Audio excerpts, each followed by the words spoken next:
What stands out as the biggest risk for you? I think when you look at the sector, in my mind, there's no question that tariffs and trade war is the biggest risk looking across the sector. We saw that with the guidance on full year earnings. Certainly with GM, with FCA and Ford to a lesser extent talking about that.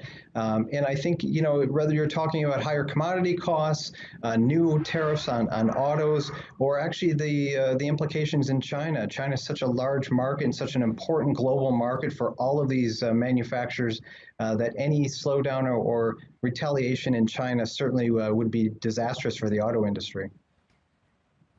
We were expecting these companies to talk about the higher input costs given the tariffs on steel and aluminum imports. But one of the things that stood out to me is what Ford said when they talked about the sales slumping in China on the back of sort of the trade tensions. And it seems to be that that's one of the concerns that's not necessarily tariff related, non-tariff barriers that could be put up. Chinese consumers in a market that is so big, perhaps maybe shunning American car makers out of the concerns for maybe some nationalism heightened as well. I mean, do you think that's already factored in when people look at where the stock has moved?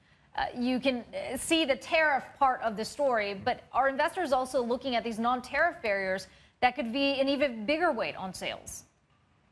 No question about it. Obviously, there's enough uncertainty, I think, around tariffs in general. But then when you pull in the consumer and nationalism potentially, as you suggested, I think that's a real factor. And I think if investors were not looking at that after today's earnings, they certainly are, because I think that was driving a lot of the guidance that we saw, and certainly the pullback in the guidance.